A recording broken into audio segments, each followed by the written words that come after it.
Brasil, un sector que ha sufrido mucho, ha sufrido especialmente las consecuencias de este coronavirus.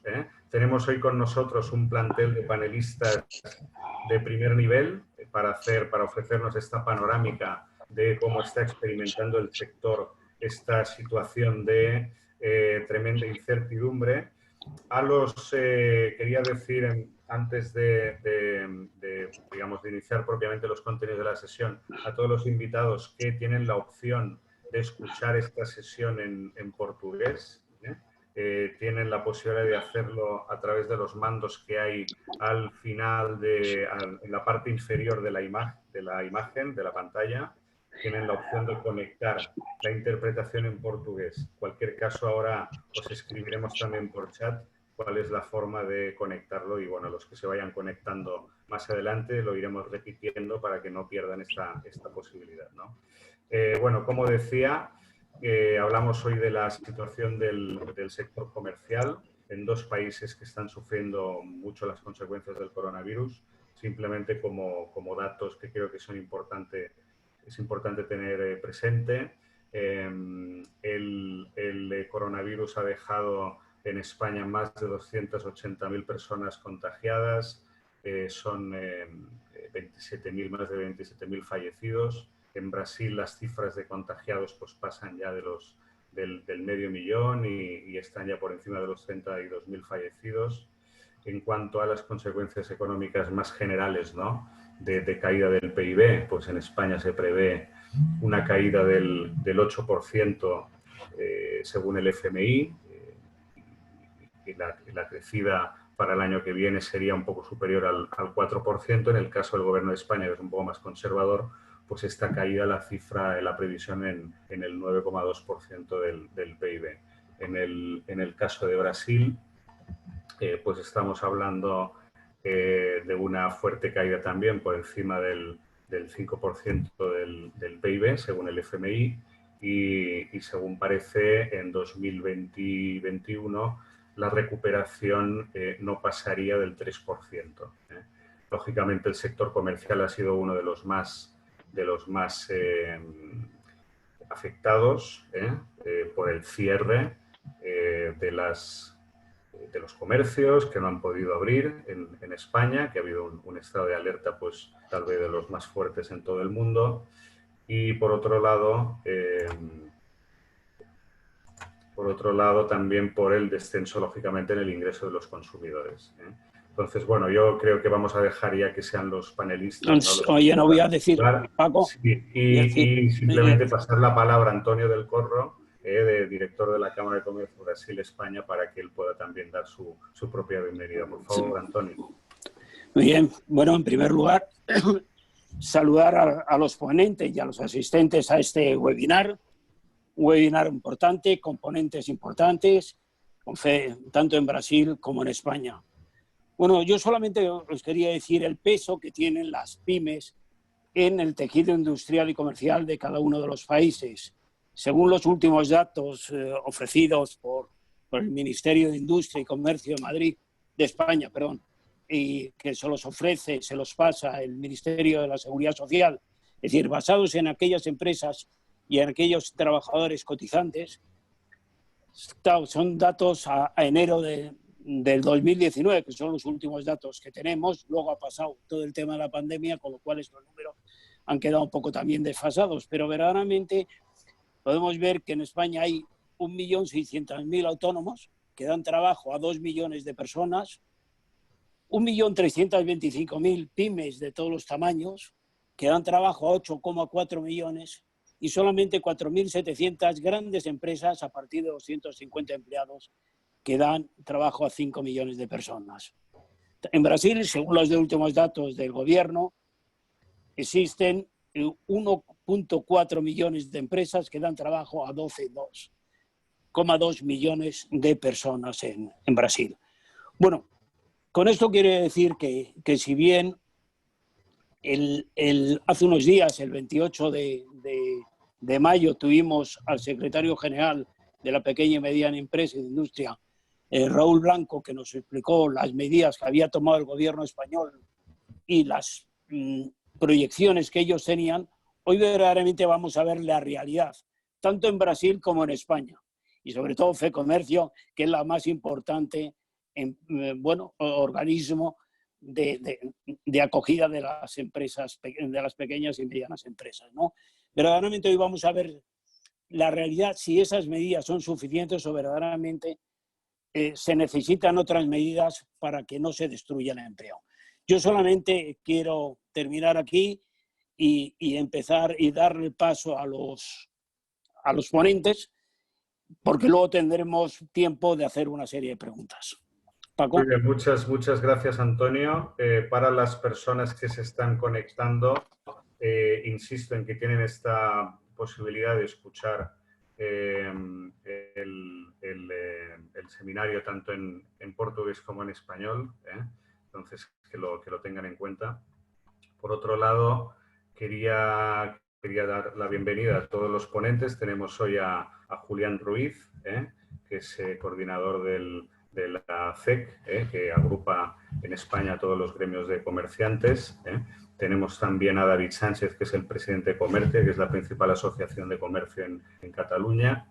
Tenemos a Jean-Claude Silverfeld, que es consultor de FEComercio Internacional, que es la federación de entidades del sector comercial más importante de todo Brasil, y a Fabio Pina, que es asesor económico de FEComercio Sao Paulo, que bueno, siendo el estado de Sao Paulo, pues por extensión también es la federación más grande en negocio del país y bueno, yo diría que probablemente la patronal que tenga un impacto mayor en el PIB del país, ¿no? Entonces vamos a empezar esta sesión hablando sobre España, si os parece. Haremos 2 bloques, también como información para todos los asistentes. Hablaremos primero de España sobre presente y futuro y luego pasamos a hablar de la realidad de este sector en Brasil. Con lo cual empezaríamos con Julián Ruiz en este primer bloque para que nos explique su visión, ¿no?, sobre cómo ha sufrido el sector las consecuencias de este virus, en qué situación estamos en este momento. Hablamos de presente. Por favor, Julián, cuando quieras. Julián, tienes que conectar el micro. Muchas gracias. Bueno, buenas tardes a todos y a todas.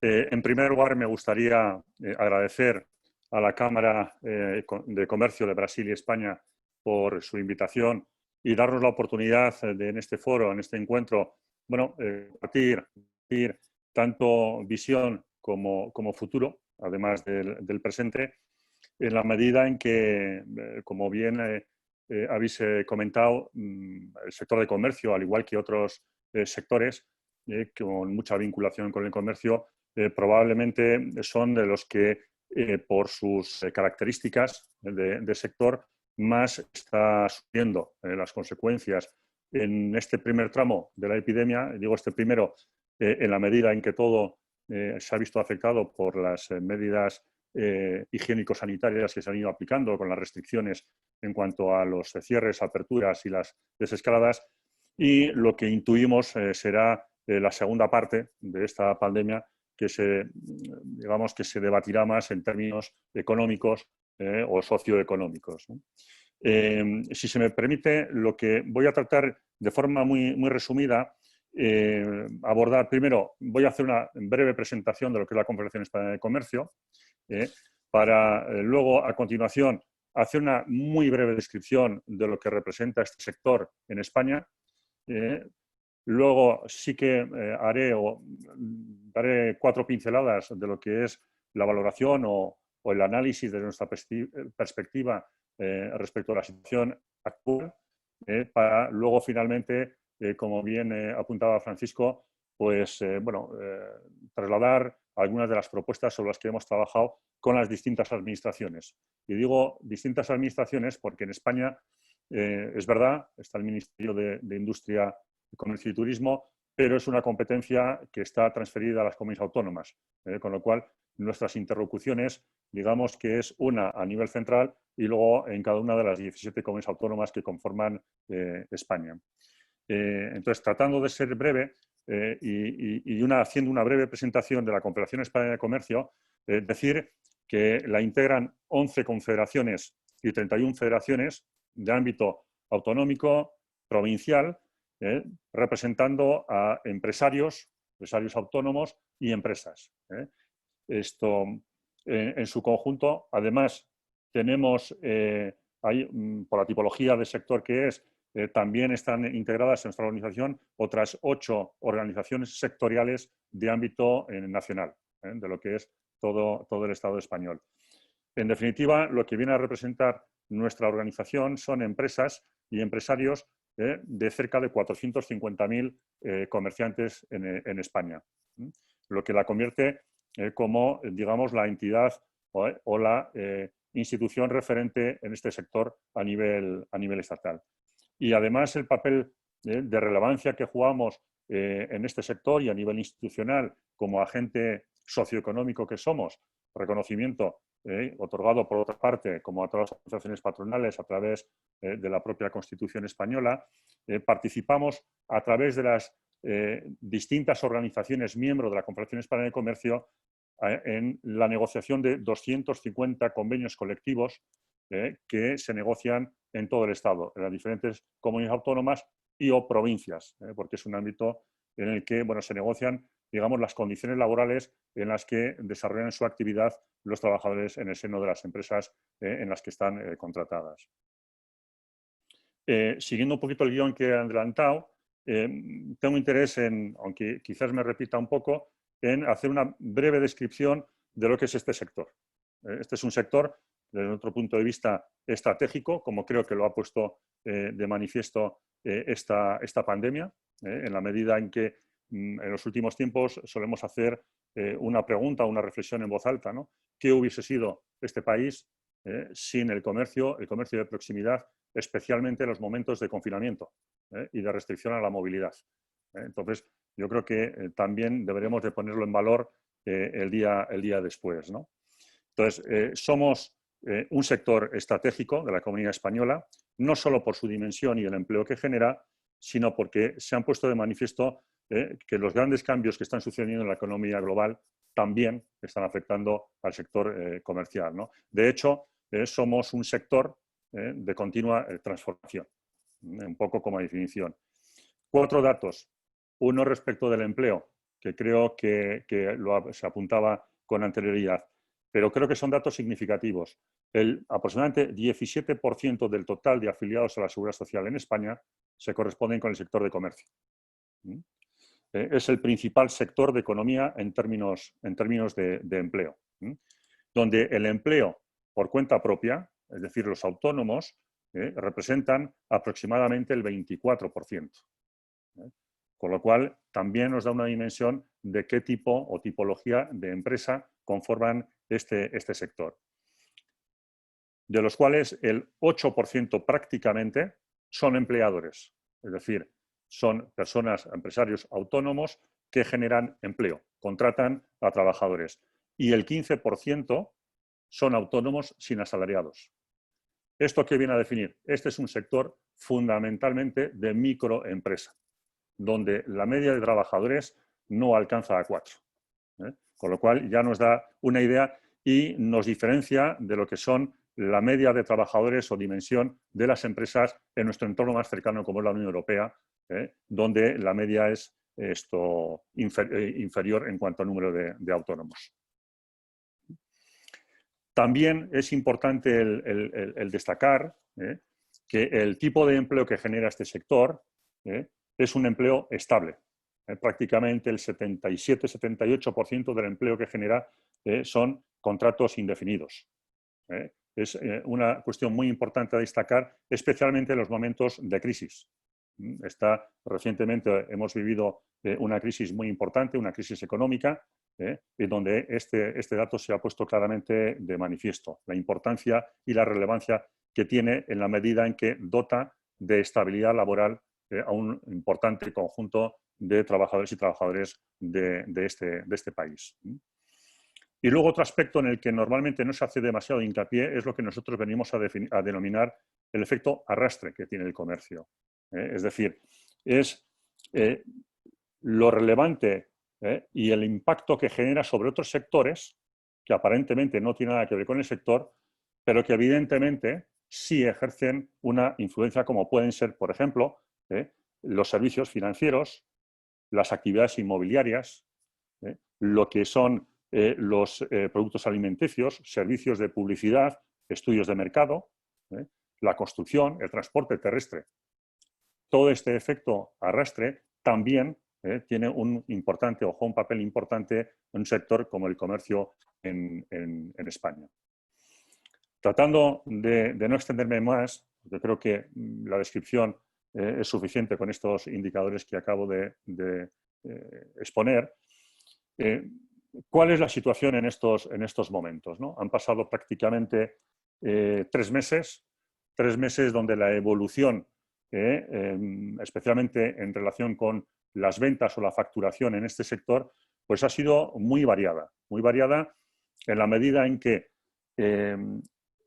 el 14 de marzo se promulgó el Real Decreto 463-2020 por parte del Ministerio de Sanidad, en el que se establecía, o por el que se establecía, que prácticamente el 60% del comercio se vería obligado al cierre.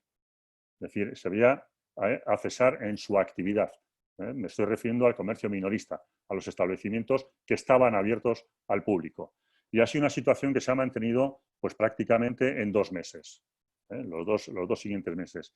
2 meses en los que también hay incertidumbre respecto de aquellas actividades que podían llevarse a cabo, pues no acaban de ser lo suficientemente claras como para dotar de tranquilidad y seguridad incluso jurídica al sector, ¿no? Por lo tanto, un 40% declarada actividad esencial, básicamente alimentación, 60-65% declarada no esencial, el resto del comercio minorista, abocado al cierre. El hecho de que hubiera en el sector del comercio actividad declarada esencial, desde nuestro punto de vista, también ha contribuido de forma muy importante a ir adaptando las medidas higiénico-sanitarias a esta situación de pandemia. Debemos de tener en cuenta que los establecimientos, por ejemplo, en la cadena de alimentación, solemos decir, han sido un poco el banco de prueba sobre las medidas que se habían de adaptar con el fin de dotar de la seguridad al consumidor y las consumidoras cuando se acercan a los establecimientos. Entonces, bueno, esa es una contribución muy importante que yo creo que viene recogida prácticamente en todas las guías o todas las recomendaciones que a lo largo del tiempo se han ido adaptando, ¿no? Tomando como referencia lo que venía sucediendo. Y en la medida en que 2 meses y medio después, lo que se ha definido como desescalada, el impacto que ha tenido ha sido muy desigual por comunidades autónomas, muy desigual por subsectores de comercio, en la medida en que la desescalada no se ha producido al mismo ritmo en todas las comunidades autónomas. Es decir, al inicio de la desescalada había quien se mantenía en una fase 0 o primera fase, en tanto que había otras que estaban en fase 1, con lo cual las restricciones eran menores en determinadas comunidades autónomas, y eso ha influido, sin ninguna duda. En la medida en que hemos pasado a fase 2, fase 3, bueno, la 3 la semana que viene, pero a fase 2, nos hemos encontrado que hay sectores que se han visto beneficiados, especialmente los más pequeños, en determinados subsectores. Equipamiento a la persona ha sido uno, el del equipamiento al hogar, por ejemplo, electrodomésticos, donde las ventas sí han experimentado un incremento que justificamos de algún modo porque, a pesar de pasar de una fase a otra, las medidas de restricción en cuanto a movilidad han hecho que el consumo se produjera en los comercios de proximidad. Los comercios de proximidad que creo que bueno, nos darán la oportunidad de poner en valor también. Es decir, el hecho de que la movilidad estuviera restringida, pero sin embargo por el modelo de comercio, de oferta comercial que tenemos en este país, este pequeño establecimiento de barrio, de pueblo, de municipio, ha hecho posible que el abastecimiento no solo en lo que son las actividades esenciales, básicamente alimentación, sino que en la medida que iba avanzando la desescalada, otro tipo de comercio que vendía otro tipo de servicio o de producto distinto al de la alimentación.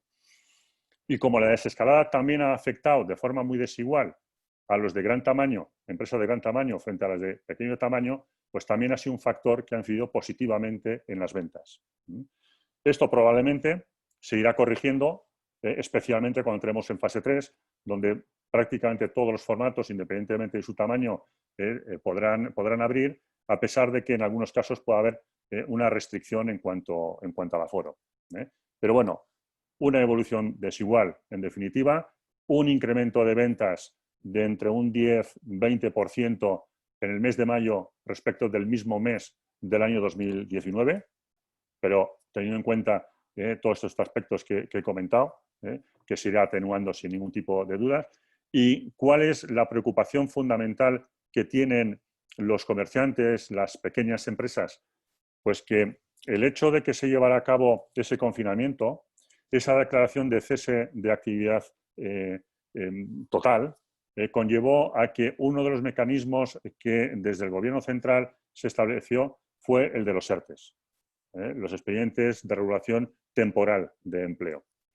Que todos aquellos comercios se vieron abocados por el Real Decreto 463-2020 al cierre, pues prácticamente todas sus plantillas fueron a ERTES, ¿vale? Y la preocupación viene dada en que la actividad, a pesar de que pasemos a fase 3, la actividad no se va a recuperar en los niveles anteriores a la pandemia, es decir, anteriores al mes de marzo. En la medida en que, y todo parece apuntar que será así, todos estos plazos que permitan ampliar esos ERTES más allá del mes de junio, se habla de septiembre, se habla que por subsectores posiblemente se pueda establecer un periodo que llegue hasta final de año, será una de las cuestiones fundamentales para dotar de viabilidad a estos pequeños comercios o a estas medianas empresas. ¿Por qué? Porque si esto no fuera así, la reapertura sin poderse acoger a los ERTES, tal como se plantearon al inicio de esta crisis, supondría volver al nivel del 100% del coste que cada una de las empresas tenían con anterioridad a la pandemia, pero sin embargo, el nivel de sus ingresos en ningún caso alcanzará los niveles anteriores, con lo cual te lleva unas pérdidas prácticamente aseguradas si la reincorporación no se produce de forma paulatina. Y esta es una cuestión que venimos reivindicando y que creo que podrá tener, que se escuche y tenga posibilidad de solución. Pero esa es una cuestión para este sector fundamental, muy, muy importante. Y yo creo que por aquello de no acaparar, había dicho que había sido breve y que posiblemente luego en la ronda de preguntas surjan cuestiones que aclarar o debatir, yo, si te parece, Francisco, terminaría mi intervención aquí para luego con posterioridad, si acaso, hablar de las propuestas. Un poco como tú me digas. Y muchas gracias. Muy bien, muchas gracias, Julián. Si te parece, le pido a David Sánchez, presidente de Comertia, que explique cuál es su visión, ¿no?, de la situación actual del sector. Luego ya pasamos a las propuestas. En cualquier caso, luego nosotros tendremos un turno de preguntas al finalizar la sesión. Lo único que esto será cuando hayamos finalizado el bloque de Brasil. Como creo que tenías que abandonar la sesión más pronto, lo que haremos, si te parece, es que si hay preguntas que vayan destinadas a ti expresamente, pues a esas personas tomaremos sus datos y te haríamos llegar directamente a ti cualquier pregunta que tuvieran. Muy bien, muchas gracias. Bueno, entonces, le doy paso a David Sánchez, presidente de Comercia, que es esta asociación de empresas del sector retail en Cataluña, la más importante, para que nos ofrezca, ¿no?, cuál es su visión de la situación actual y luego ya pasaremos a hablar de las medidas a impulsar. Por favor, David, bienvenido. Perfecto, muchísimas gracias por la invitación amable. Y voy a mirar si os parece bien, ha hecho una exposición tan buena, Julián, que voy a mirarlo de bajar un poquito más al nivel práctico porque creo que los números los ha definido perfectamente. Simplemente añadir uno, que es que el comercio, como bien dice Julián, representa el 12% del Producto Interior Bruto. Es decir, estamos hablando de que genera más Producto Interior Bruto que el propio turismo o más que la industria del automóvil, por ejemplo, en nuestro país. Y además es intensivo, es decir, genera un 12 pero ocupa el 17, como bien decía Julián. Es decir, que si tuviéramos que cuidar a un sector, yo diría que sería este, porque además es una fuente de generación de impuestos tremendo, que recordemos que es lo que sostiene nuestro estado del bienestar. Vamos a ver, nos encontramos ante la mayor crisis de demanda de la historia. Es decir, nos fuimos a dormir y a los pocos días nos encontramos con que la demanda de nuestras empresas fue cero. Pero ya no una demanda, digamos, por algo que pudiera estar al alcance de nuestra mano variarla, no. Una demanda por cierre, es decir, estábamos obligados a cerrar de hoy para mañana. Vamos a ponernos en situación. Ingresos cero, absolutamente cero, de hoy en adelante, y los gastos, todos sabemos que caen de forma natural. Pues quien tiene que comprar sus productos que vende los paga X días, consumos de agua, luz, teléfono, estamos hablando de nóminas, estamos hablando de un montón de cosas que hay que atender. Nosotros fuimos muy rápidos respecto a transmitir todas las asociaciones a nuestros gobiernos, tanto autonómicos como estatales, de la rapidez y la inmediatez que teníamos que tener para que no nos desangrásemos. Es decir, no era una cuestión de debate, era una cuestión de ser muy rápidos.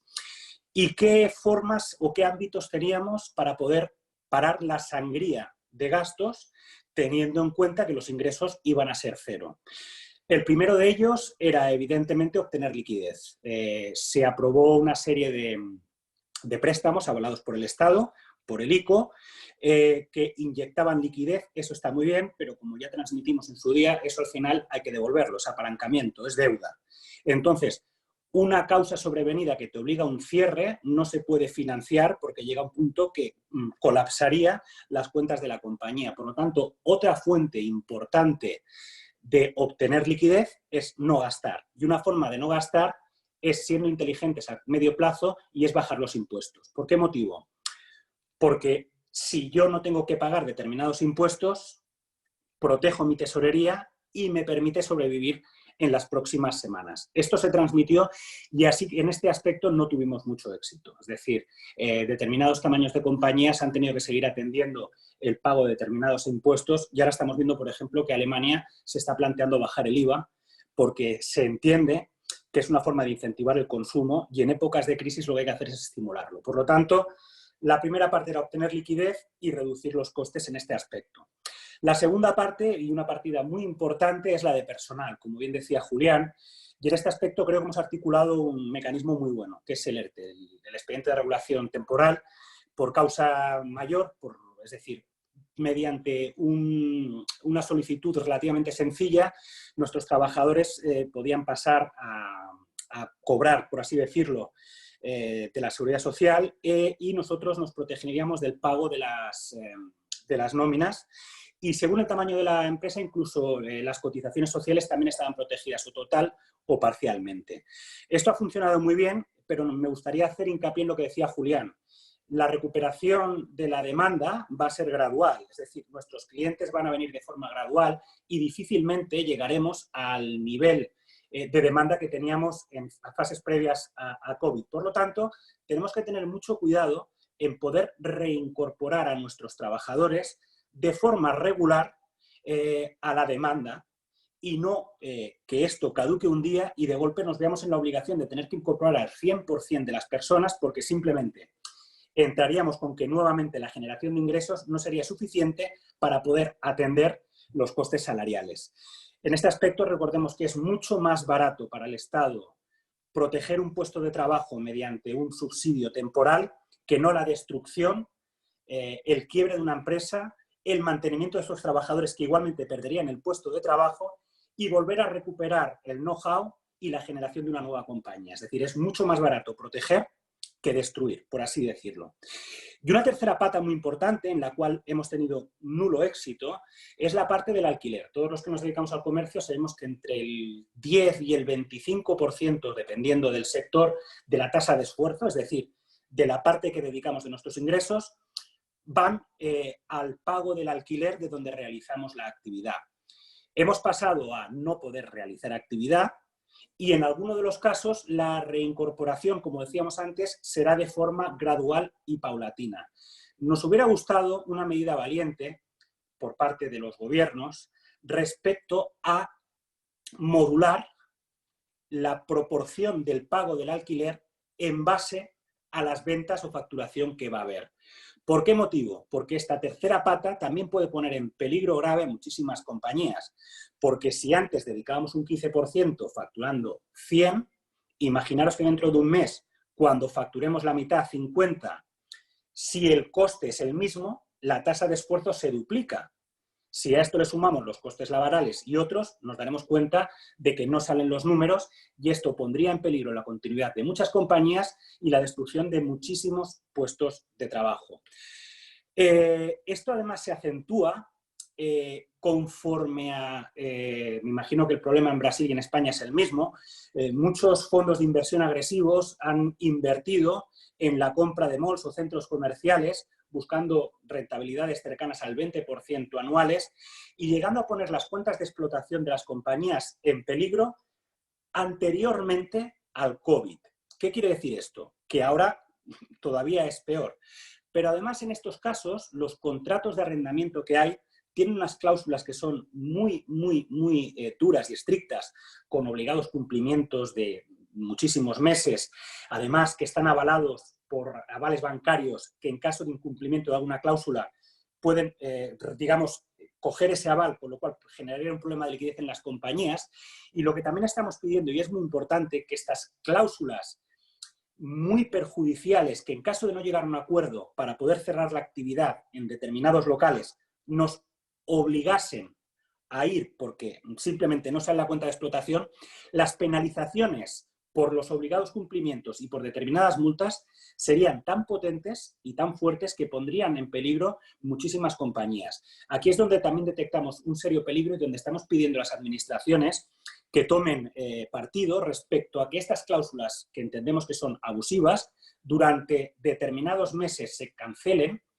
¿Para qué? Para obligar a ambas partes, el propietario y el ocupador, a negociar y adaptar las rentas a las nuevas, por así decirlo, a las nuevas ventas.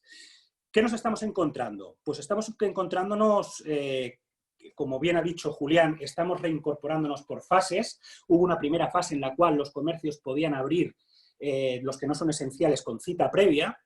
Es decir, que reservando una franja de horario, el cliente podría ir a la tienda y ser atendido él solo para mantener las normas sanitarias. Y aquí ya vimos que había un buen ambiente respecto a que el consumidor tenía ganas de volver a comprar. Conforme se han ido relajando estas normas, sobre todo en fase 1 y en fase 2, comercios de menos de 400 metros cuadrados, vigilando el aforo, ya pueden operar con más normalidad y sin cita previa. Estamos viendo que está yendo razonablemente bien el consumo. Diríamos que las personas tienen ganas de consumir, sobre todo, como bien decía Julián, contra más, por ejemplo, equipamiento del hogar, electrodomésticos. Conforme nos vayamos a cosas más necesarias, digamos que aquí las superficies comparadas empiezan a ser positivas y contra más lujo, contra más prescindible sea, evidentemente estamos notando que está costando un poquito más la recuperación. Alimentación es un sector que ha ido francamente bien, incluso con superficies comparadas positivas. Se entiende en tanto en cuanto están supliendo al sector más perjudicado seguramente, que es el de la restauración, que es un auténtico drama. Es decir, en fase 1 únicamente pueden abrir el 50% de las terrazas, todos aquellos que tengan capacidad de tener terraza. En las siguientes fases la limitación de aforo interior es muy pequeña también, ronda entre el 30 y el 50%. Y claro, todos sabemos que la restauración requiere de una cierta rotación para que funcionen sus cuentas de explotación. Y en este caso, hasta que no recuperemos la nueva normalidad, va a ser muy complejo que los números les salgan. Por eso también estamos pidiendo una especial protección para este sector, porque van a necesitar más tiempo y más meses para poder mantener, hibernar, si me permitís un poco decirlo de forma coloquial, es decir, teniendo en cuenta que no tendrán ingresos, van a necesitar ayudas extra para poder llegar al día de la nueva normalidad con capacidad de poder recuperar, por así decir, su actividad normal. Si os parece bien, yo creo que el análisis un poquito de presente sería este. Muy bien, muchas gracias, David. Pasamos entonces rápidamente a las medidas que vosotros creéis que se tendrían que impulsar en España. Lo que sí os pido es igual un poquito más de brevedad en vuestra intervención en relación a las medidas, tal vez que las sumaricéis, ¿no? Para no pasarnos demasiado, ¿no? Del tiempo que tenemos programado para el seminario y que luego ya podamos pasar al bloque dedicado a Brasil con cierta puntualidad. Entonces, Julián, si estás preparado, sería el momento para que pudieras compartir con todos los asistentes las medidas que tú crees que se tendrían que impulsar en el sector.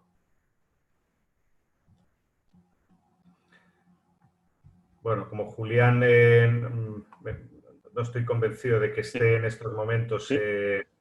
¿Julián? Sí, estoy. Perfecto. Pues sí, por favor, cuando quieras.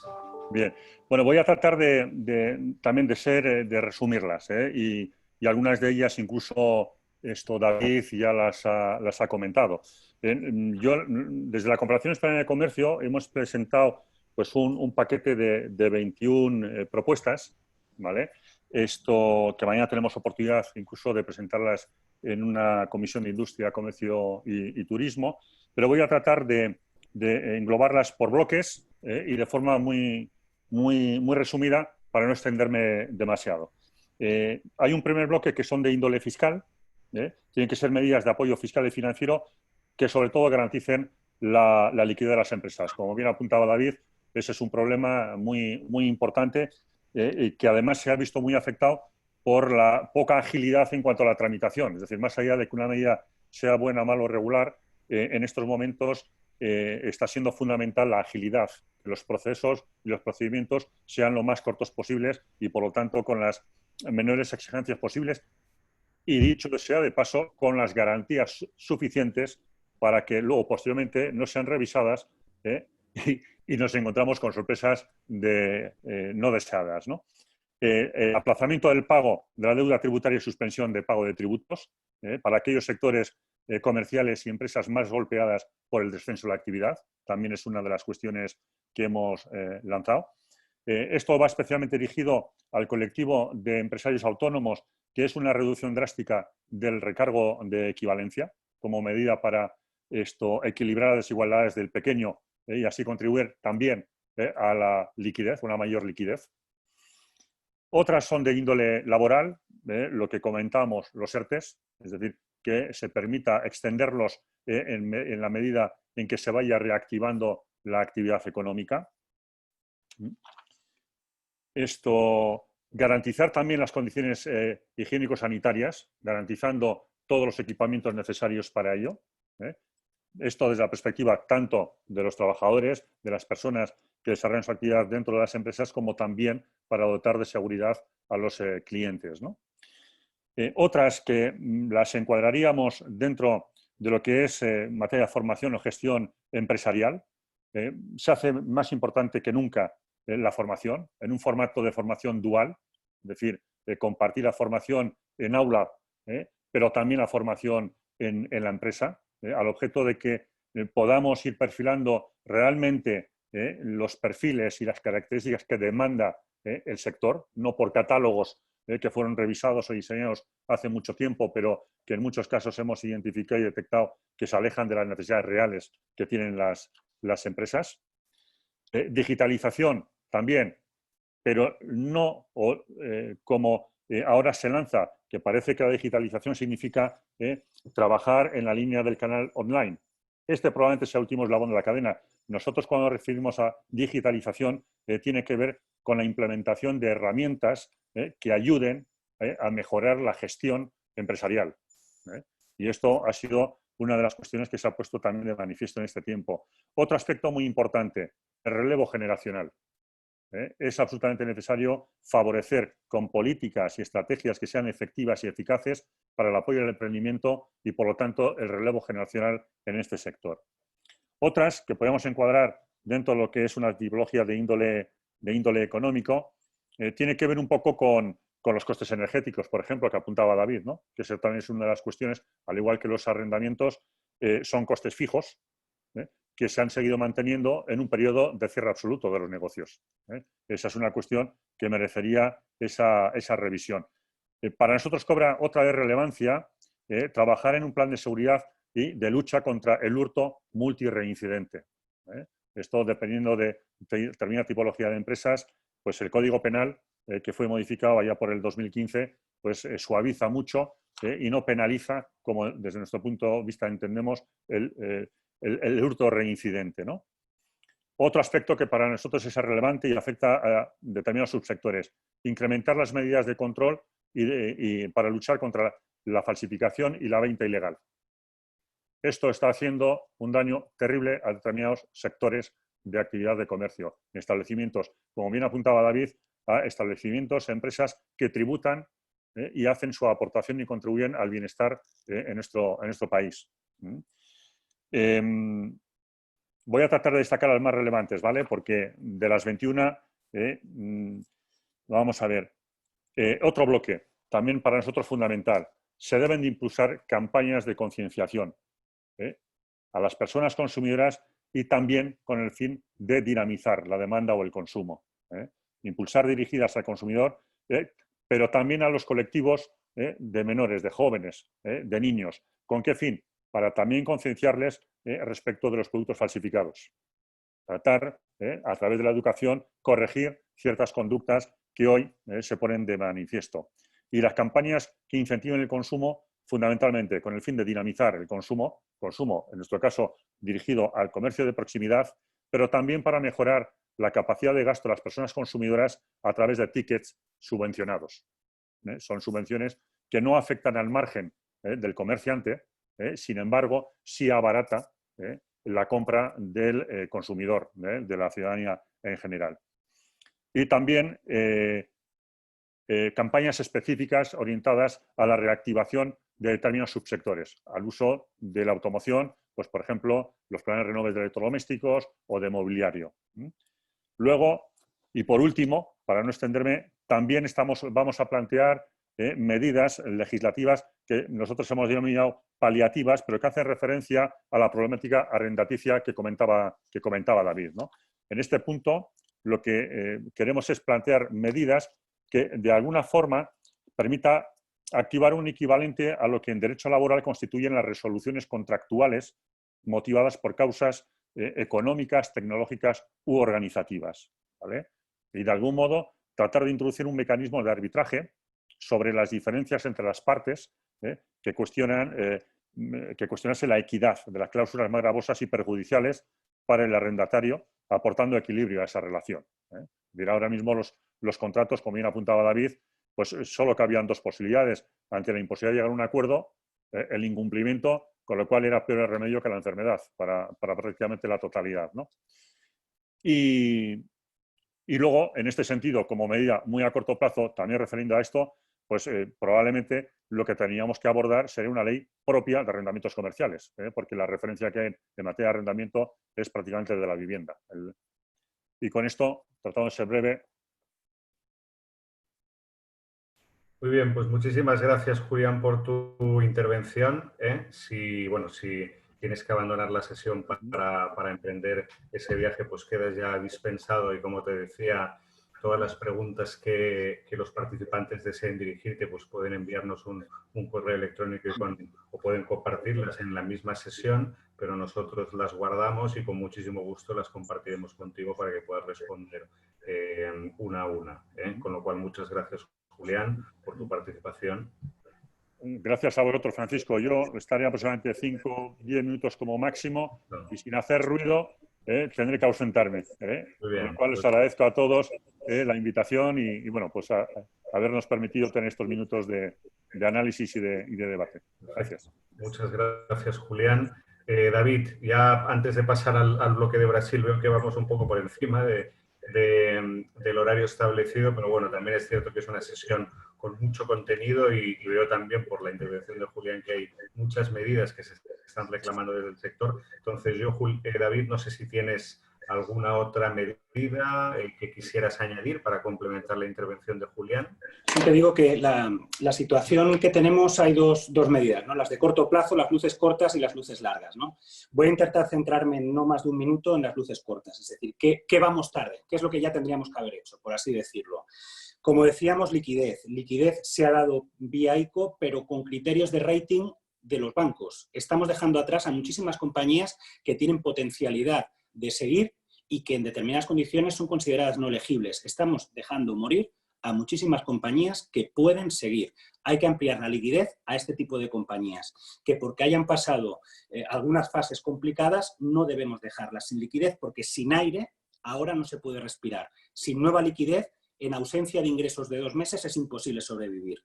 Recordemos que la otra forma de liquidez es no gastando.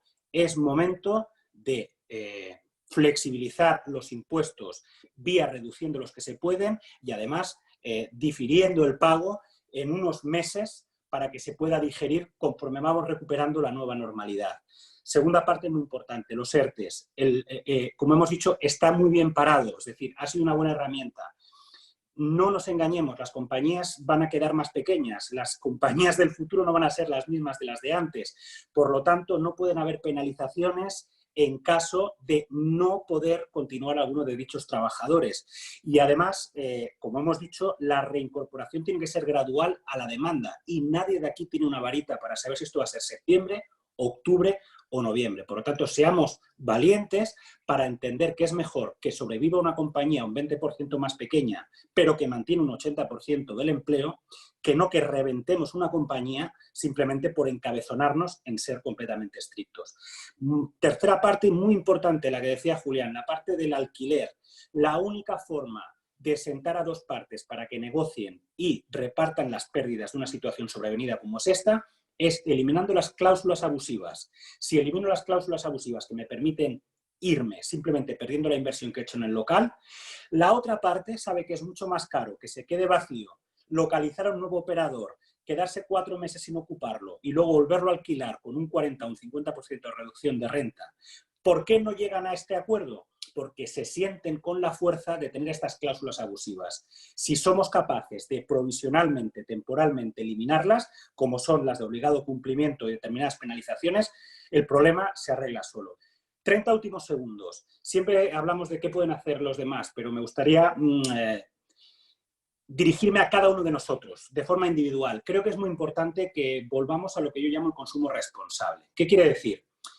Que cada vez que yo gaste determinada cantidad de dinero tengo que plantearme en qué compañía la estoy gastando.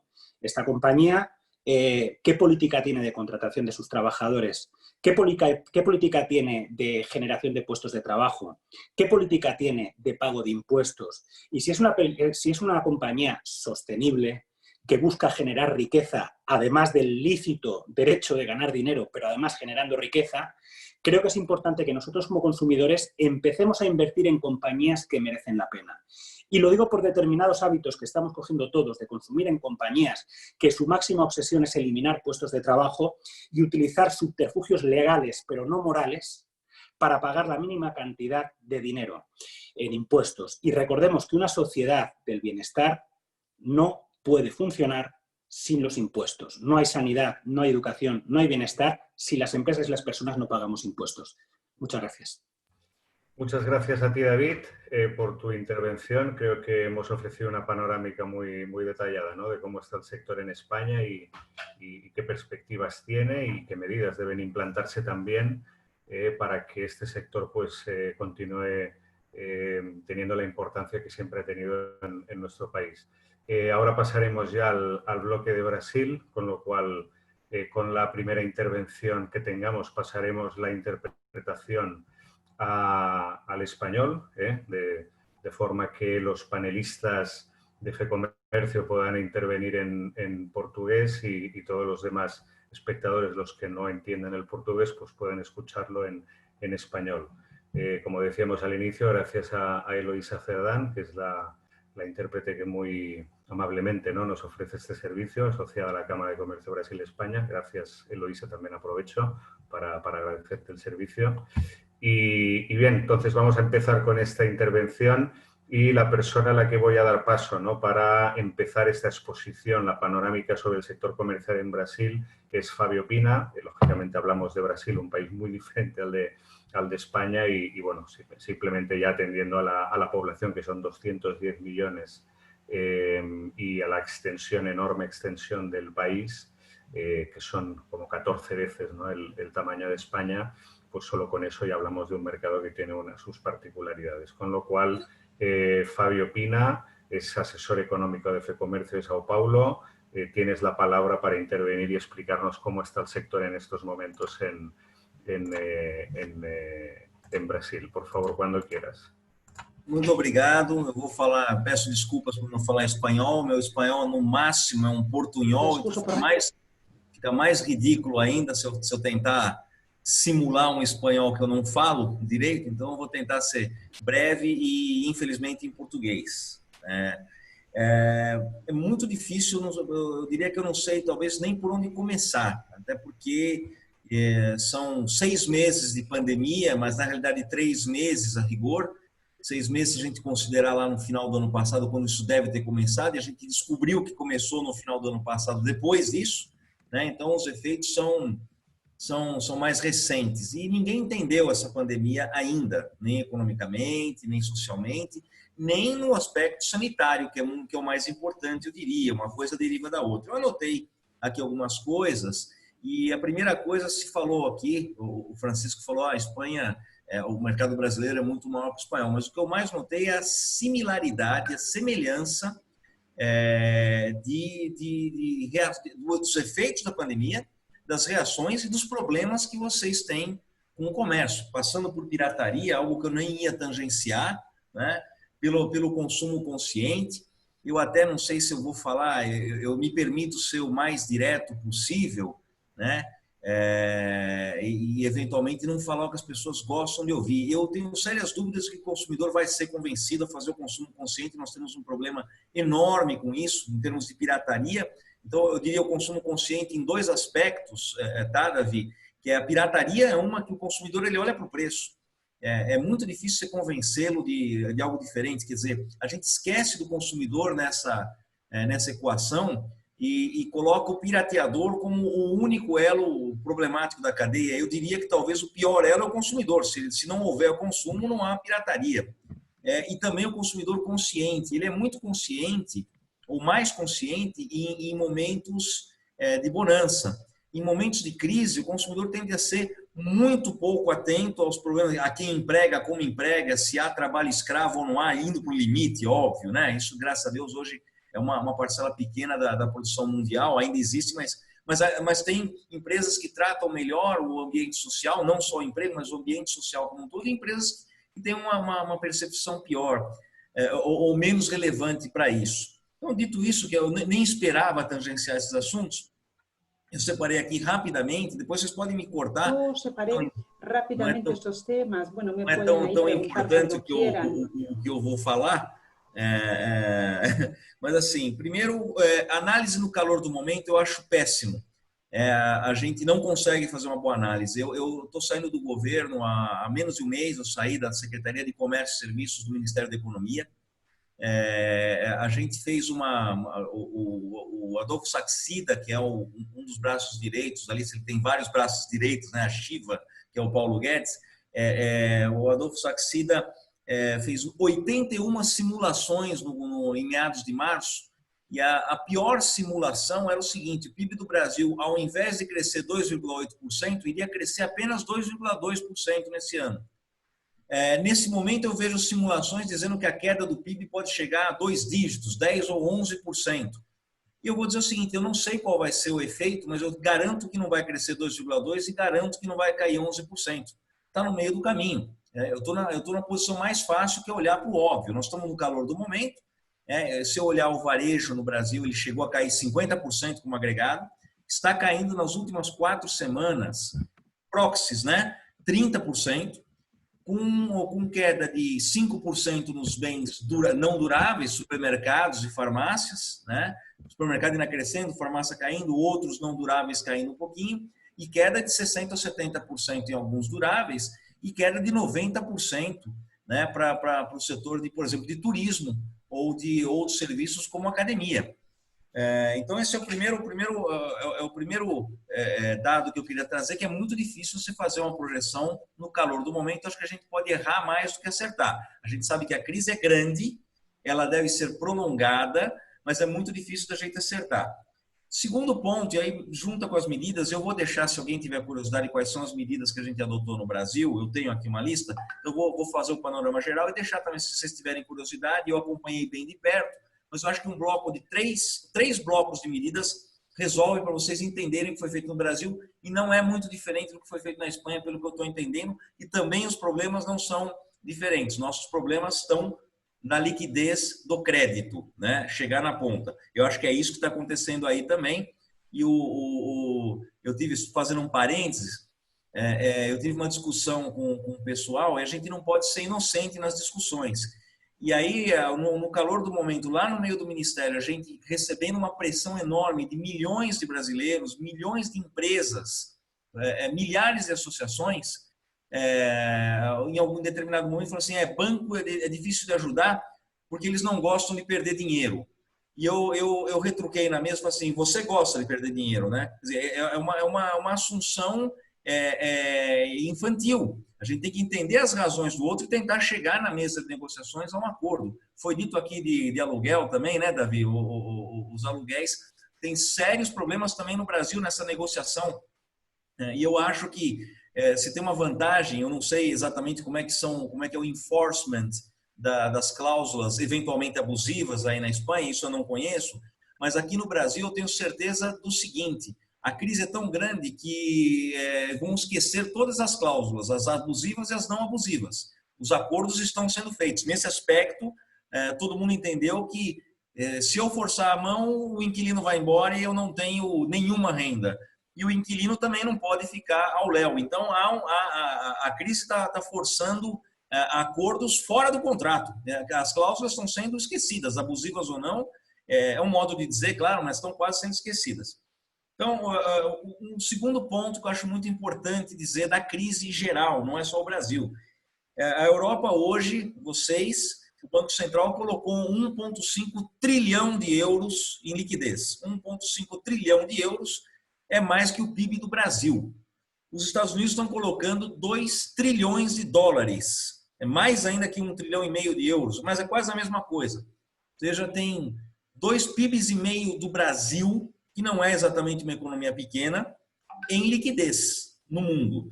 Eu conversei com meus colegas do Ministério agora há pouco, eu sempre falo com eles, eu falei, olha, se a gente conseguir calmante para muita gente no governo e tapar a boca de muita gente, basta a gente sentar na praia que esse dinheiro vai chegar na maré. A quantidade de dinheiro que está sendo colocado no mundo vai chegar na maré. E aí eu coloco, em 2008, uma crise muito grave, a Espanha foi atingida diretamente na crise de 2008, né? Era um dos grandes detentores de dívidas podres, né, do mercado.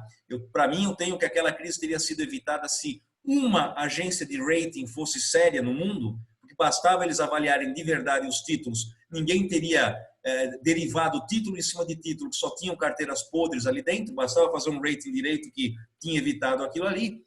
Mas a Espanha foi colhida naquela crise e no Banco Central americano, no Federal Reserve, estava sentado o Ben Bernanke. O Ben Bernanke é o maior estudioso do mundo na crise de 29. E ele acertou, ele fez um monte de coisa que nenhum economista, nem eu, entendeu até agora, o famoso quantitative easing, né, que é colocar a liquidez no mercado. Isso não casa muito bem com a economia tradicional, talvez case, a gente não saiba fazer esse casamento ainda, é muito recente. A gente não sabe se isso é só um paliativo, em algum momento a gente vai pagar muito caro por isso, a verdade é essa, como agora. Mas é importante dizer que na crise de 29, o Federal Reserve era um adolescente de 16 anos de idade. E o Federal Reserve fez de tudo para aprofundar a crise naquele momento, olhando para trás, claro, engenheiro de obra pronta. Hoje ele tem 110 anos, 107 anos o Federal Reserve, o Banco Central Europeu, que não é tão recente quanto a própria União Europeia, são vários bancos centrais com histórias, algumas melhores, outras piores, e o Banco Central da Inglaterra, que foi o Mint, que ficou de fora, são senhores que já acompanharam e passaram por várias crises. Então, certamente, a posição hoje, eu faria o mesmo, colocar muita liquidez no mercado e depois a gente vai ter problemas com isso, porque colocar liquidez dessa forma, você concentra renda, não tem jeito, mas mesmo essa concentração de renda, por causa dos papéis, dos títulos, de uma bolha que deve estar acontecendo nas bolsas de valores, certo? Eu tenho queda na indústria no Brasil de 30% ontem e a bolsa subiu nos últimos dias aqui no Brasil 20%. Então, como é que eu justifico uma alta de 20% na bolsa de valores com o comércio caindo 30% e a indústria caindo 30%? Evidentemente tem uma bolha. Essa bolha já aconteceu em outros momentos. Mas é melhor esta bolha agora e a gente conseguir lidar ao longo do tempo do que eu aprofundar a crise de uma vez, né? Mesmo essa concentração de renda, que gera uma riqueza extraordinária para algumas pessoas neste momento, acaba se disseminando para aquelas pessoas mais empobrecidas. Então, talvez não deixar o sistema inteiro ruir, ainda que a gente tenha um preço a pagar em concentração de renda, em uma bolha econômica que está sendo gerada, seja o menor dos males. Eu acho que a gente está nesse momento, infelizmente. Então, o que aconteceu aqui também é o que está acontecendo na Europa. Nós estamos vendo isso. Um terceiro ponto é o comportamento do consumidor. Eu vou ser bastante breve, me desculpe a velocidade, e eu fico à disposição para a gente conversar um pouquinho, inclusive das medidas, se interessar aos senhores, que eu deixei aqui de lado, aqui num outro papelzinho. Então, o comportamento do consumidor. É outra coisa que eu não gosto muito de avaliar no calor do momento, mas entre aqueles que dizem que nada vai mudar, eu já ouvi esse discurso, nada vai mudar no comportamento do consumidor, e aqueles que dizem que tudo vai mudar, eu também estou numa posição muito fácil para acertar. Não vai acontecer nenhuma coisa nem outra. Nem tudo vai mudar no comportamento do consumidor, mas algumas coisas vão mudar. Então, no caso brasileiro, por exemplo, eu vou dar para vocês um olhar rápido sobre o que é a pequena empresa, a microempresa, que é muito diferente do que acontece na Europa, tá? A gente faz, aqui no Brasil, a gente comete o erro de falar da pequena empresa, olhar para a pequena empresa da Europa, principalmente da Itália, em algum momento teve quase que um frenesi no Brasil, uma loucura de ficar olhando para a pequena empresa da Itália, que ela exporta muito. Bom, são realidades completamente diferentes. Primeiro que exportar da Itália para a Suíça ou para a França é mais fácil do que sair uma mercadoria de São Paulo para o Rio de Janeiro, tanto em distância quanto em burocracia. Com a mesma moeda, sem alfândega, né? No Brasil é mais difícil ultrapassar uma barreira que não é alfandegária, mas é quase alfandegária estadual. Não sei se vocês sabem disso. As barreiras tributárias são barreiras muito complicadas. Então, comparar a pequena empresa europeia e o que ela exporta, estando no meio de Paris ou na Itália, com a exportação para a Suíça, com o Brasil, com a pequena empresa brasileira, é ridículo. Vale lembrar também que o Brasil, geograficamente, não está numa posição privilegiada, né? O hemisfério sul tem 20% das terras do mundo, 10% da população e 10% do PIB do mundo. A gente está longe da onde ocorrem os negócios. Então, para a pequena empresa exportar, não é tão simples. Não é ao acaso que a Argentina é o maior importador de produtos brasileiros, de todos os tipos. Menos commodity agrícola que a China, por motivos evidentes. Então, eu não gosto dessa comparação, mas para dizer para os senhores, o que é uma pequena empresa no Brasil? No limite, nos nossos conceitos, tem um faturamento anual equivalente a 800 mil euros, que não é muito, né? Ao contrário, é pequeno. 95% das empresas do Brasil estão nessa faixa. Estou arredondando os números. 95% das empresas do Brasil faturam até 800 mil euros por ano.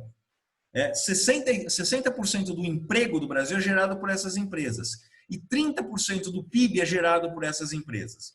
Então, elas têm todas as deficiências que vocês podem imaginar, provavelmente ampliadas em relação ao que foi dito aqui pelo Davi. As pequenas empresas têm problemas ainda maiores do que lá, porque a produtividade é baixíssima.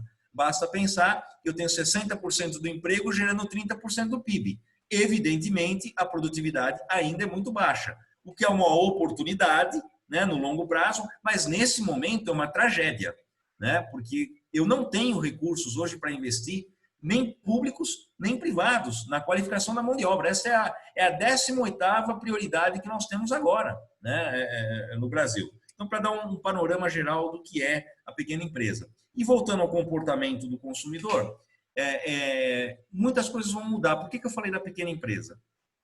Muitas empresas não estavam digitalizadas e muitas correram atrás de fazer isso. Então, esse é um primeiro ponto. Todo mundo fechado, principalmente comércio, restaurantes, o mais óbvio. Vamos pegar o caso de restaurantes, que é o mais óbvio.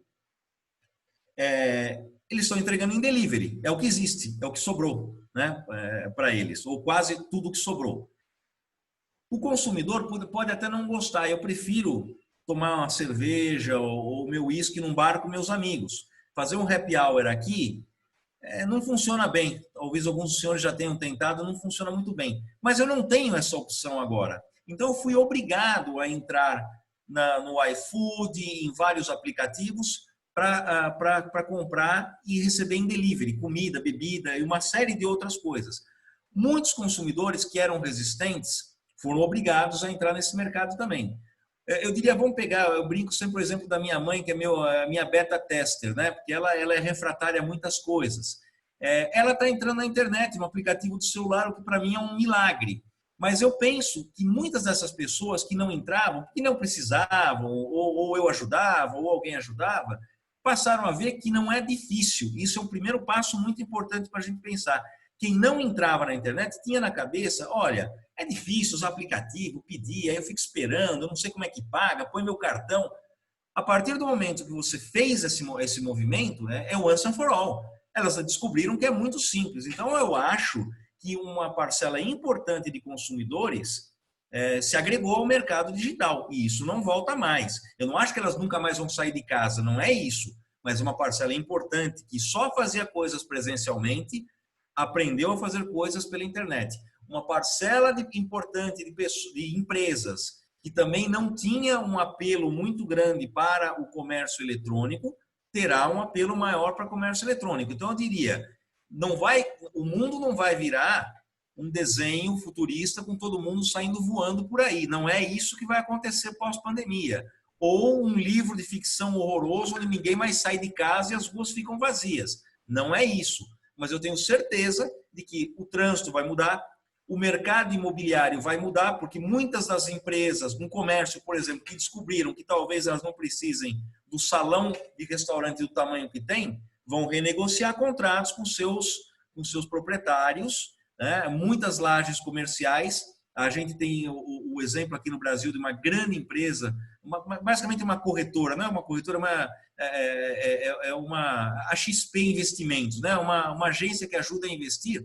Muitos empregados não vão voltar para o trabalho presencial. O que eles vão fazer com aquelas lajes corporativas, com aqueles escritórios? Eles vão jogar futebol lá dentro? Não vão, eles vão entregar de volta, ou vão dar uma outra destinação, ou o aluguel vai ter que cair. Então, muitas coisas vão mudar, mas nem tudo vai mudar. O comportamento do consumidor, seja ele consumidor empresa, quando ele está fazendo negócio com os fornecedores, fazendo negócio com o proprietário de um imóvel, ou seja ele o consumidor final. Esse comportamento mudou e ele veio para mudar para sempre. É muito difícil dizer quanto disso, né? O comércio eletrônico do Brasil, de um mês para o outro, passou de 4% do total do varejo para 8% a 10%. Eu não acho que vai dobrar e ficar o dobro para sempre. É uma mudança radical. Mas certamente as empresas muitas vão tomar gosto por isso e o consumidor também vai tomar gosto por isso. Bom, teria mais meia hora para falar só sobre isso, mas eu acho que é mais produtivo vocês questionarem eventualmente se tem alguma curiosidade para a gente evoluir, porque eu estou tentando resumir um mundo novo em poucos minutos. É absolutamente impossível. Espero ter ajudado um pouquinho com relação ao Brasil. E tenho aqui, se a gente quiser depois discutir isso sobre a tempo, quais são as medidas e quais são os problemas que a gente tem, quais são os nossos sucessos de medidas, que a gente teve 1 ou 2 medidas de muito sucesso no Brasil, folha de pagamento e uma rede de proteção social, muito importante até o momento, está tendo o melhor desempenho do mundo, e algumas coisas que a gente está falhando ainda miseravelmente, mas que tem chance de corrigir, que é o caso do crédito. Agradeço aí a atenção e fico à disposição. Muito obrigado, Fábio. Aproveitando que temos a colaboração da intérprete, eu vou falar em português para dar a bem-vinda também ao nosso colega, ao nosso amigo Jean-Claude Silberfeld, consultor da FEComércio Internacional e espero que já amigo, não? Depois de todos os encontros que nós tivemos em São Paulo, inclusive uma sessão, uma conferência que nós tivemos que adiar, não? Como consequência do coronavírus no mês de março, como algumas empresas aqui da Espanha. Seja muito bem-vindo, Jean-Claude, e a palavra para você, para complementar a intervenção do Fábio, para que você possa oferecer também a sua visão, não? Da situação do setor comercial no Brasil e as medidas que teriam que ser impulsadas, não? Para o desenvolvimento do setor. Por favor, Jean-Claude. Ok, está me ouvindo? Está me ouvindo? Sim? Ok, então vou começar. A FEComércio, através de diferentes nomes dentro da nossa estrutura, trabalha em parceria com organizações espanholas há mais de 25 anos. Eu estou nisso há mais de 25 anos. Inclusive, tem uma pessoa da Embaixada do Brasil que me conhece aí desde 94. Certo? Mas vamos lá. Aproveitando que o Fábio falou, e ser relativamente breve em função do horário, eu vou falar o seguinte. A primeira sensação que eu tenho no presente, daqui para frente, tá? Que é uma grande oportunidade para as empresas espanholas voltarem a ter ousadia em relação ao mercado brasileiro. O que é isso? Em 1998, a Espanha fez uma grande mostra aqui que chamava Expo Tecnia, com apoio do ICEX, tá? Mostrando o que era a Espanha moderna. Essa pode ser uma boa oportunidade, quando acabar a pandemia ou na programação pós-pandemia, para se pensar nos diferentes mercados que o Brasil tem. Então, o mercado do Estado de São Paulo, o mercado da Espanha, o mercado da Argentina, o mercado da Colômbia. Ok? Dentro do Rio, que as grandes marcas espanholas, elas são aqui. O consumidor brasileiro, à exceção de Mazara, de Um Dia, de Santander, eles não sabem o que é. O que nós temos hoje em função do choque da pandemia? Nós temos uma ociosidade dentro de espaços de centros comerciais, de lojas, de restaurantes, empreendimentos que, por N razões, não vão voltar ou vão voltar em escala muito menor. Jean-Claude, só um momento, Jean-Claude, que temos alguma dificuldade para ouvir a você. Não sei se tem algum problema com o micro, talvez você está falando muito cedo, muito perto do micro.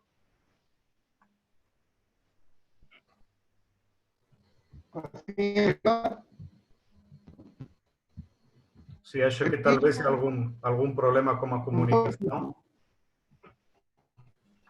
Acho que ele está longe do micro, talvez, da fonte. Agora melhora? Sim, agora melhora.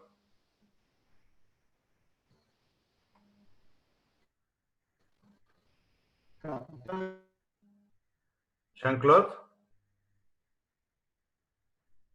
Algum problema de conexão, eu acredito. Sim, acho que temos algum problema de conexão com Jean-Claude. Bom, vamos aguardar até o Jean-Claude possa recuperar a conexão. Então, em qualquer caso, vamos talvez podemos iniciar algum turno de perguntas, não? Como o Fábio fez já a sua intervenção, talvez podemos simplesmente aproveitar para fazer alguma pergunta ao Fábio. Então,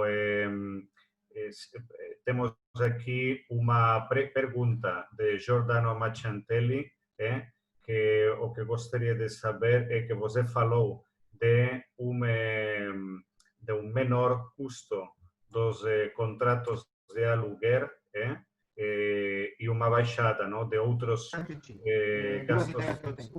Ele quer saber quais são as oportunidades no setor comercial do Brasil, Fábio. Bom, obrigado pela pergunta, mas assim, está havendo uma renegociação generalizada de aluguéis comerciais e não comerciais, né? Por motivos evidentes, né? Eu tenho alguns imóveis e alugo outros. Aconteceu em todos os casos. Isso é melhor do que os dois lados. Está todo mundo. Eu estou tendo muita facilidade de negociar e receber negociações, entendeu? Então eu não vejo essa dificuldade. Agora, elas estão sendo feitas com base numa perspectiva de um novo normal, que ninguém sabe qual é exatamente, porém, a retomada não vai ser uma retomada rapidíssima. Muitas empresas, a gente não pode ter a ilusão, vão quebrar. Apesar dos resgates fiscais que teve no Brasil também com tributos, apesar do resgate monetário, queda de juros e liquidez, apesar da rede de proteção para algumas pessoas, inclusive os informais no Brasil, que são muitos, vocês devem saber disso, né? Tem um voucherzinho chamado Corona Voucher, fui contra o nome, acho o nome péssimo, mas é um voucher que tem de R$600, parece pouco para vocês, 100 euros, mas as pessoas se alimentam com isso e eu evito um pânico social ainda maior. Foram quase 50 milhões de pessoas que receberam esse voucher. A Caixa Econômica, que é um banco público, bancarizou 48 milhões de brasileiros que não tinham conta. Tudo isso para dizer que esse mercado é um mercado que vai demorar para retomar, que com todas essas medidas nós vamos ter quebra de empresas e aumento de desemprego. A diferença é que talvez, em vez de quebrar metade das empresas, a gente quebre 10%, em vez de eu perder 15 a 20 milhões, eu perca de 5 a 10 milhões de empregos. Mas tudo isso vai fazer todo o setor econômico, indústria, comércio, serviços, vir para baixo. Em vindo para baixo, não há demanda para imóveis do jeito que existia antes, especificamente no caso do aluguel. Então, a minha percepção é que o valor do ativo no mundo vai cair, né? O valor dos ativos financeiros e reais vão cair, com exceção de ativos em bolsa financeira, né? Portanto, eu falei ativo financeiro, os da bolsa não devem cair, deve ter uma bolha, isso é uma percepção inicial da crise, não estou me engatinhando nisso, mas o valor dos ativos cai, caindo o valor do ativo, cai o valor da locação desse ativo. Qualquer ativo, quando o valor dele cai, o preço de você usar esse ativo também cai, que é a taxa de juro ou o aluguel. O aluguel nada mais é do que a taxa de juro para o aluguel para o imóvel, é a taxa de juro para a aplicação financeira, correto? Então, com um mercado muito mais restrito, com queda, a locação vai cair e vai cair bastante. Eu estou fazendo uma primeira estimativa. São Paulo, tá? O Brasil é muito distinto ao longo do país inteiro, mas São Paulo, que é a maior metrópole do país e onde ocorrem 30% dos negócios imobiliários do país, uma queda inicial de 30% no valor das locações, tá? É uma estimativa, quase que um chute com educação. Ok, muito bem, muito obrigado, Fábio. Antes de passar à próxima pergunta, vamos ver se o Jean-Claude recuperou bem a conexão. Jean-Claude, você pode falar, por favor? Você consegue me ouvir? Sim. Ok, está melhor agora? Sim, acho que sim. Ok, então eu vou repetir o que eu tinha falado rapidamente. Primeiro, eu tenho uma relação com a Espanha, esse comércio é uma relação com a Espanha há mais de um quarto de século. Segundo, existem grandes oportunidades no pós-pandemia para empresas espanholas. Terceiro, eu creio que é momento de as empresas espanholas voltarem a usar no mercado brasileiro. O exemplo que eu dou é aquilo que a Espanha fez aqui em 1998, que era a Expotecnia, mostrando a Espanha moderna. O consumidor brasileiro tem pouca identificação com o que é um produto espanhol, com poucas as marcas espanholas no mercado brasileiro. Dentro do atual cenário, com toda certeza, existem grandes oportunidades para tentar uma entrada no mercado brasileiro. Porque existe uma ociosidade nos centros comerciais. Existem muitos estabelecimentos, como o Pina comentou, a questão dos restaurantes, estão fechando N restaurantes que não voltam mais, lojas talvez um pouco menos. Existe muito espaço disponível para mostrar a marca. Tá? Existe sempre a questão cultural. Né? Fazer negócio no Brasil demora. Né? Primeiro ano, bom, não tem como se fazer grandes coisas. Quando vem uma pessoa, uma empresa de fora, o Francisco já ouviu isso, nós sempre recomendamos que as pessoas tenham um bom advogado, um contrato no Brasil é direito romano. Um mau contrato será sempre um mau contrato. E a FEComércio está aqui para ajudar a evitar problemas dentro do possível. Existem vários casos no Brasil. Não é somente São Paulo, não é somente Rio, não é somente Nordeste. Isso é uma situação.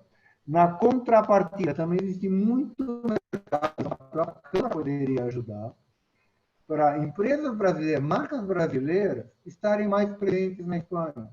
Nos últimos 8, 9 anos, eu fui 4 vezes na Espanha. Não tem marca brasileira no mercado espanhol. Né? Quando aparece uma cachaça, é uma tragédia, uma 51. Né? Não tem, falta. É uma troca que tem muito a ser desenvolvida. Certo? A própria questão que o Pina comentou do e-commerce, a FEComércio Internacional, no caso, está desenvolvendo, junto com uma grande plataforma brasileira, oportunidades para empresas do estrangeiro entrar no mercado brasileiro e o consumidor brasileiro pagar com seu cartão de crédito local. Né? Então, é uma solução nova. Isso é interessante para produtos abaixo de $50. Se alguém tiver algum, eu posso dar maiores detalhes. Mas existe um mundo novo de possibilidades surgindo até pela própria readequação das empresas, dos consumidores, a um mundo que nós não sabemos como ele vai ser, sinceramente. Então, em linhas gerais, eu creio que essas são algumas ideias a serem pensadas pelas empresas. Os brasileiros, a Espanha está aí, e nós temos que começar a se mexer mais. A própria questão, só para encerrar, que aí é uma questão que não depende de nós, depende do governo, dos parlamentos, é o acordo União Europeia-Mercosul. Não sabemos como ele vai avançar, e aí eu acho que vale a pena fazer o comentário, porque é uma questão de paralelo. Até uns anos atrás, para entrar um produto de carniceria, como vocês falam em espanhol, ou trazer queijo de Espanha para cá, exigia todo um processo que foi contornado, foi acertado entre os governos, um acordo bilaterais. Então, existem muitas oportunidades de facilitação de comércio, independente do acordo União Europeia-Mercosul, que podem ser avançados. Antes, eu vou dar um exemplo mais fácil. Cada marca, cada rótulo de vinho exigia um registro próprio do produtor estrangeiro no Ministério da Agricultura. Hoje, esse processo é feito pelo importador. Né? Houve facilitação. E nesse aspecto, a FEComércio, através dos diferentes órgãos, pode ajudar a facilitar as empresas que não estão conseguindo ainda trazer seus produtos da forma mais lógica possível. Está aberta a pergunta. Depois o Francisco, a Carolina, a Câmara, o presidente, tem o meu e-mail, depois disponibilizo para ajudar juntamente com a minha colega Natália. Agradeço a oportunidade. Muito obrigado, Jean-Claude. Acho que talvez a última frase não pudimos ouvir bem, a conexão foi mais ou menos bem e compreendimos bem, mas só foi a última frase. Mas imagino que o que você queria dizer é que a FEComércio está em disposição dos associados da Câmara de Comércio Brasil-Espanha e da Câmara de Comércio Brasil-Catalunha para ajudá-los, no caso eles quiserem fazer negócios no setor comercial do Brasil. Então, agradeço muito a sua intervenção, Jean-Claude, e passamos então ao turno de perguntas. Temos alguma pergunta para o Fábio novamente, que era detalhar. Vamos fazer 2 perguntas mais, porque senão já já chegamos, já sobrepassamos o tempo da sessão, então vamos fazer duas perguntas para os amigos do FEComércio e eu vou pedir depois uma última mensagem também ao David Sánchez, que é o presidente da Associação Comercial aqui na Catalunha. Então, a pergunta para o Fábio é a pessoa que é Sara Martins, da S. Martins Projetos Internacionais, tem interesse em saber quais são as ações do governo brasileiro para apoiar a indústria e o comércio. Eu acho que talvez é uma pergunta muito geral e que provavelmente precisaria uma resposta de meia hora. Então, o Fábio, talvez você pode sintetizar alguma ação que você acha de importância no âmbito especificamente comercial. Eu vou sintetizar, claro, porque o governo brasileiro adotou algumas medidas muito interessantes e adotou também um canal aberto. Só a Federação do Comércio mandou 20 propostas, chegaram até o momento 3.500 propostas, então realmente não dá para detalhar. Dessas, parece que foram atendidas já mais de 200. Então, só que tem coisas muito pequenas e muito grandes. Eu dividiria em 3 blocos de ações, né? Nós tivemos as medidas de emprego /sociais. Suspensão, a permissão, a legislação trabalhista brasileira ela é muito pesada, principalmente com uma renda per capita baixa como a nossa. Ela é cara e ela é muito amarrada. É claro que você não quer chegar no que tem na China, onde não há nenhum direito trabalhista, mas eu acho que a gente não está na fase europeia de direitos trabalhistas. Então, essa pandemia se impôs, a realidade acabou se impondo ao brasileiro. Então, foi permitido você colocar em layoff, não sei se todo mundo sabe o que é layoff, às vezes eu tenho um termo ou outro que a gente usa, que é suspender o contrato dos trabalhadores por 2 meses com apoio do governo. Então, a depender do porte da empresa, a empresa não pagava nada, então até as pequenas empresas, micro e pequenas empresas, não pagam, e o governo garante até 3 salários mínimos. Vai compondo a renda, né, dessas empresas. Os informais, que é aqueles que não estavam vinculados à mesma empresa, têm um voucher, que é menor, mas é um voucher. Essas pessoas recebem, além desse apoio, se elas perderem o emprego no futuro, vão receber o seguro-desemprego normalmente, não vai contabilizar esses valores que elas receberam agora para o seguro-desemprego no futuro. Essas empresas que colocaram os trabalhadores em suspensão de contrato, se colocaram por 2 meses, serão obrigadas a manter o emprego por mais 2 meses. Tá? Essas empresas receberam condições de crédito especiais, 40 bilhões de reais, 7 bilhões de euros, para pagar a folha. Esse dinheiro praticamente não foi sacado, porque a medida, como ela exige que a empresa se suspendeu por 2 meses, fique por mais 2 meses com os trabalhadores, elas estão com muito receio de terem que demitir ainda assim, então não foram tomar nem os recursos. Como esse é um jogo muito complicado, o governo está flexibilizando um pouquinho, permitindo que haja alguma negociação para demissões. Porque fincar o pé de um lado agora, não pode demitir, talvez ela só não tome o crédito e já demito desde já. Ou falar assim, não, pode demitir quanto quiser, talvez a gente ajude empresas que vão ser oportunistas. Então, a gente está bolando medidas, o governo está bolando medidas para que se chegue a um acordo. Então, as medidas de emprego e sociais são essas. Ajudamos empresas. No porte mais alto, desculpe, as empresas também podem fazer jornadas parciais. Jornada de 20% do tempo, 30% do tempo, 30%, 50% ou 70% do tempo. As empresas vão pagar proporcionalmente essa mão de obra. E o governo vai complementar essa renda até 3 salários mínimos no Brasil, que dá R$3.000, uns 500 euros. Tá? Tem também a parte fiscal. Muitos diferimentos de impostos, muitos impostos foram postergados. Alguma parte dos impostos, encargos sobre a folha de pagamentos foram cancelados transitoriamente, no momento. Né? E ainda tem muita coisa a fazer, mas também a parte fiscal foi, de certa forma, relativamente ajustada. Qual é o grande problema?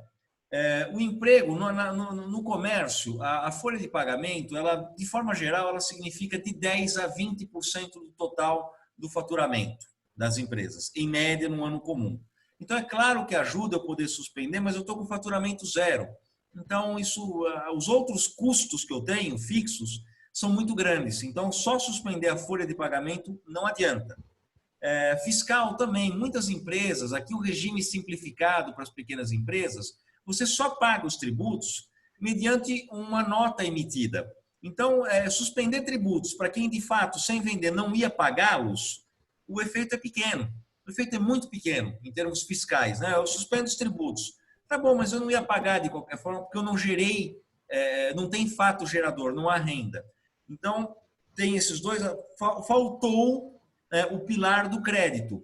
Existem vários fundos, são 7 ou 8 fundos, alguns para emprestar diretamente, outros para serem garantidores de empréstimos, mas as condições ainda não estão muito ajustadas.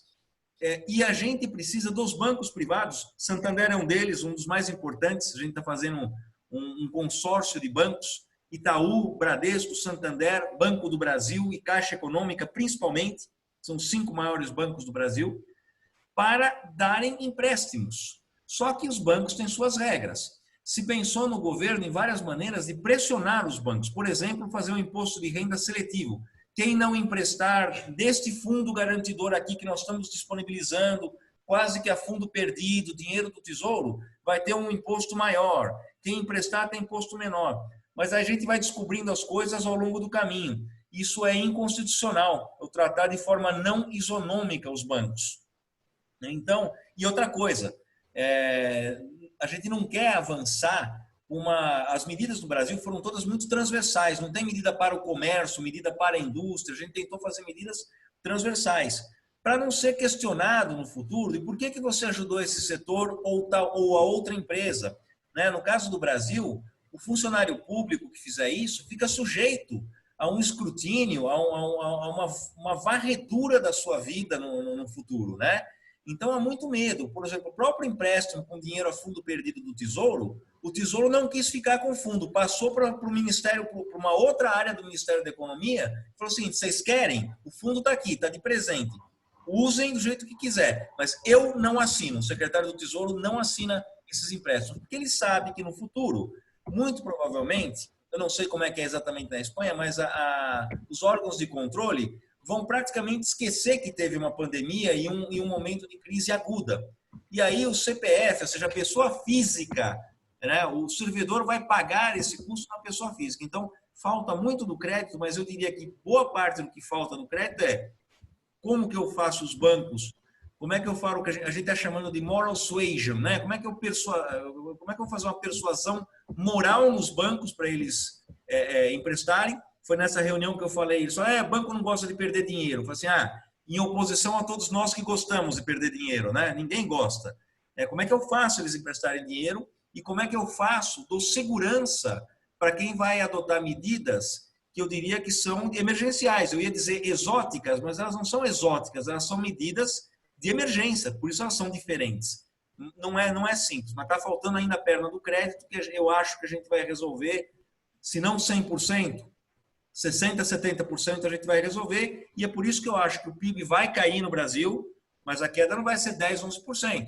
E a volta, talvez com a liquidez mundial mais a brasileira, e com uma boa vontade, o mundo inteiro está meio que fechando os olhos para tudo isso que está acontecendo em termos de exagero fiscal, exagero de liquidez, todo mundo finge que não vê isso que está, aumento de dívida pública, né? Eu duvido que aí na Espanha os jornalistas estejam questionando o governo sobre o aumento da dívida pública, né? E nós sabemos que Grécia, Espanha, Itália, Portugal têm dívidas públicas elevadas. Nesse momento, ninguém vai questionar isso, porque é melhor isso do que a outra alternativa, que é uma recessão profunda de muito longo prazo. Eu acho que o mundo... o Brasil nunca viveu nada parecido. E a Europa, acho que não vive uma crise tão grande desde a Segunda Guerra Mundial. Que são outros aspectos de crise, mas essa crise, eu acho que ninguém vivo viu algo parecido no mundo. Muito obrigado, Fábio, pela sua intervenção. con permiso de la traductora, paso al español de nuevo. Bueno, simplemente ahora ya el mensaje final. Fabio nos ha hecho una exposición muy profunda y muy buena de la realidad en Brasil, y Jean-Claude como responsable, ¿no?, de FEComercio Internacional también, lo que esta organización podía hacer para las empresas españolas. Pasamos simplemente ya a un mensaje final breve que me gustaría que dejaran tanto Jean-Claude como David. Entonces, Jean-Claude, sí, tienes una frase, ¿no?, ya que estamos ya sobrepasados con el tiempo, una frase, ¿no?, que quieras dirigir para terminar tu participación a los asistentes. Tienes la palabra, por favor.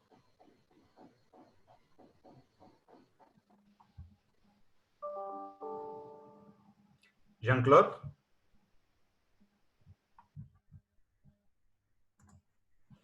Un problema de conexión con toda certeza. Sí, sí, bueno, pasamos entonces a David Sánchez, presidente de Comertia, que también nos ha participado y nos ha acompañado hoy. Por favor, David, si conectas el micro, puedes dedicar unas últimas palabras a los participantes de esta sesión, por favor. Muy bien, pues como siempre me gusta concluir con un mensaje optimista. Al final, las grandes crisis son aceleradoras de ingenio y de reinvención de modelos de negocio. Lo malo es lo grave de lo que ha sucedido. La visión optimista es que nos ha sucedido a todos. Por lo tanto, los que sean más hábiles, los que sepan readaptar sus modelos de negocio, los que sepan tomar las decisiones adecuadas y entiendan que el cambio vendrá dado por sus propias análisis y no por lo que nos vayan a ayudar los demás, pues seguramente tendrán muchísimas más capacidad de éxito, supervivencia, y serán las futuras empresas de éxito. Entonces, os invito a ser disruptivos, a replantearnos la situación como una gran oportunidad y no como una gran amenaza, y esperemos que en pocos años podamos estar hablando simplemente de la curva opuesta, que sea positiva y que las cosas nos van excelentemente bien en Brasil y en España. Mucho ánimo a todos y gracias por la invitación. Pues muchas gracias a ti, David, por tu intervención. Gracias por participar y por las palabras que nos has dedicado. No sé si Jean-Claude está conectado tal vez con la cámara apagada. A lo mejor Jean-Claude tiene oportunidad de dirigirnos unas últimas palabras.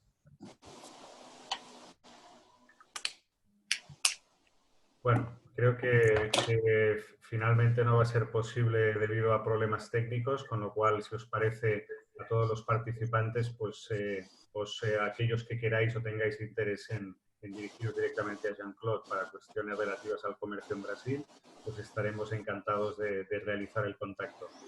Amigo Antonio del Corro, si quieres decir palabras para cerrar ya la sesión. No, solamente agradecer a los ponentes. Creo que las intervenciones han sido excelentes. Verdaderamente vemos las necesidades de la pequeña y mediana empresa en cuestiones de liquidez, de tributación, todo lo que han dicho, de comercio. Veo que es un momento difícil, pero también un momento esperanzador de ponerse a trabajar y salir hacia adelante. Solamente eso, y daros las gracias a todos los ponentes y a los asistentes por su presencia en este webinar. Y desde la Cámara y de la Cámara de Comercio Brasil-España y Brasil-Cataluña, seguimos realizando estos webinars que sean de vuestro interés. Muchas gracias. Perfecto, pues muchas gracias a todos y damos ya por finalizada la sesión. Hasta la próxima.